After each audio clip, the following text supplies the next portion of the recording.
একজন গার্ডিয়ান কিভাবে এডিকশন ট্রিটমেন্টে সাহায্য করতে পারে? এটা খুবই একটা গুরুত্বপূর্ণ প্রশ্ন। হ্যাঁ, সাহায্য করতে পারে মানে কি বলা হচ্ছে? গার্ডিয়ান তার চিকিৎসার একটা বড় অংশ। অনেকেই বলে যে আমার ছেলে অমুক সেন্টারে দিয়েছি, এই জায়গায় দিয়েছি, চিকিৎসা ক্ষেত্রে ভালো হয় না। কিন্তু আমাদের বুঝতে হবে যে গার্ডিয়ানদেরকে আমরা এর আগে বলেছি যে কো-এডিকশন তারা তো নিজেই সহ আসক্তিতে ভোগে। সো তার অনেকগুলা বিষয় জানতে হবে।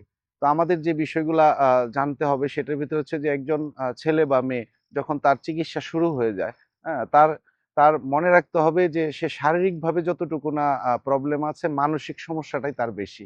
এই চিকিৎসার মূল জায়গা হচ্ছে মানসিক সমস্যা। মানসিক সমস্যাটা কি? আমরা বলি যে একজন এডিক্ট পারসন সে খারাপ নয়, পাগল নয়, সে অসুস্থ। তো এই অসুস্থতার জায়গাটা আমাদের ফোকাস করতে হবে। তার মনের যে অনেকগুলা স্বপ্ন থাকে, অনেকগুলা বিষয় থাকে যেগুলা নেগেটিভলি গার্ডিয়ানের সামনে উপস্থাপন করে। যেমন ফার্স্ট যে কথাটা মনে রাখতে হবে আমরা বলি অল এডিক্টস আর ইমোশনাল ফুল। মানে যে আসক্ত ব্যক্তিরা হচ্ছে আবেগীয় এক ধরনের বোকা টাইপের হয়ে যায়। সে মনে করতেছে যে এটিই তার জন্য খুবই ভালো। হ্যাঁ, গার্জিয়ানের চাইতে তার মনের ইচ্ছা বা তার যে সমস্ত স্বপ্নগুলা ছিল নেগেটিভ সেইগুলাই তার কাছে মনে হয় ভালো। তো গার্জিয়ান করে কি? তো সেই ছেলে বা সেই মেয়েটার কথায় সে বারবার বায়াসড হয়ে যাচ্ছে, তার কথায় সে যাচ্ছে। যেমন ধরেন তার আবেগ। আমরা জানি যে ইমোশনের যে জায়গাটা যেমন ধরেন রাগ, জেদ, ভয়, লজ্জা, হাসি, ঠাট্টা, কান্না, আনন্দ, উল্লাস এই সমস্ত বিষয়গুলো হচ্ছে তার আবেগ। এখন আমরা বলি যে অল এডিক্টস আর ইমোশনাল ফুল। এই কথাটা শত্রু যদি দেখেছে তার আবেগকে তারা নিয়ন্ত্রণ করতে পারে না। যেই কারণে তার চিকিৎসা ক্ষেত্রে আবেগ নিয়ন্ত্রণ করতে গিয়ে অনেক ধরনের সমস্যা তৈরি হচ্ছে। যেমন তার রাগ সে কখনো কমানোর চেষ্টা করে না। গার্জিয়ান অনেক সময় মনে করে যে ডাক্তার সাহেব আমার ছেলের বা মেয়ের রাগ কমিয়ে দেন। আসলে আমি একটু হাসিভাবেই বলি অ্যাকচুয়ালি যে মানুষের ইমোশন কমানোর কোনো সুযোগ নেই। হ্যাঁ, ইমোশন একটা আল্লাহর দান। আমাদের জীবনের আমাদের ইমোশন একেকজনের একেক রকম। কেউ কন্ট্রোল করতে পারে, কেউ পারে না। বাট আমাদের মূল জায়গাটা হচ্ছে যে প্রিভেনশন ইজ বেটার দেন কিউর। আমাদের প্রিভেন্টিভ মনোভাব থাকতে হবে। আমার রাগ যেন না ওঠে সেই জায়গায় কাজ করতে হবে। রাগ কেন হয় সেই জায়গাগুলা চিহ্নিত করতে হবে। তখন গার্ডিয়ান এই জায়গাগুলা গার্ডিয়ানদেরও জানতে হবে। আমরা একা পারি না। হ্যাঁ, আমরা আমরা সম্মিলিতভাবে একটা পার্সনকে আমরা সঠিক পথে নিয়ে আসার জন্য কাজ করে থাকি। যেমন গার্জিয়ান সেই ছেলে বা সেই মেয়েটার আবেগীয় যে জায়গাগুলো আছে ট্রিটমেন্টের সময় অনেক সময় তার এই নিড ওই নিড তার এইটা লাগবে ওইটা লাগবে এইটা প্রায়োরিটি না দিয়ে তার মানসিক স্বাস্থ্য তার মানসিক অবস্থাটা কিভাবে উন্নয়ন করা যায় সেই জায়গাটায় কাজ করতে হবে। মানে আমার মন এখন চাচ্ছে এই বিষয়টা, বাট আমার ক্যাপাসিটি নাই, আমি সেটাকে কন্ট্রোল করাটা শিখতে হবে। তো গার্জিয়ানদের জন্য যখন ট্রিটমেন্ট ক্ষেত্রে আমরা বলতেছি যে ট্রিটমেন্টে কিভাবে সাহায্য করতে পারে সেটার ভিতরে গার্জিয়ানের কাউন্সিলিং প্রয়োজন আছে।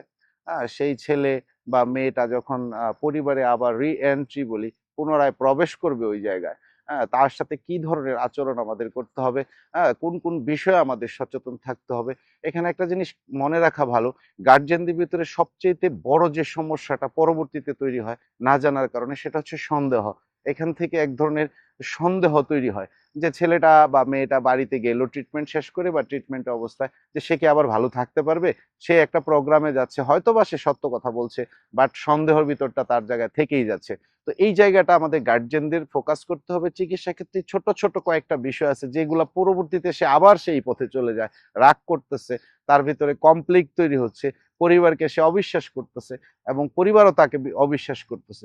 তাহলে কখনো ট্রিটমেন্ট প্রসেস আমাদের সম্পূর্ণ হবে না। ট্রিটমেন্ট প্রসেস সম্পন্ন করতে গেলে আমাদের গার্জিয়ানদেরকে সঠিক কাউন্সিলিং নিতে হবে, সঠিক গাইডলাইন নিতে হবে এবং সেই সন্তানের সাথে একটা বন্ধুসুলভ আচরণ, বন্ধুসুলভ মনোভাব তৈরি করতে হবে।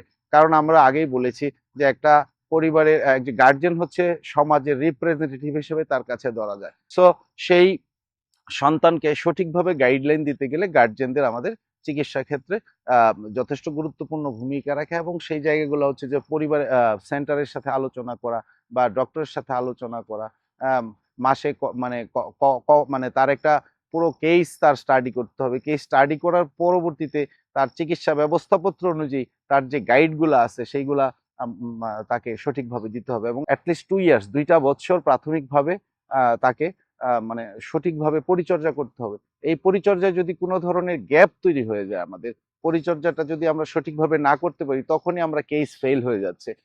বারবার সে আবার এই পথেই চলে যাচ্ছে। সো আমরা চেষ্টা করব, আমরা গার্জিয়ানরা আরো বেশি সচেতন থাকবো, আরো বেশি জানার চেষ্টা করব।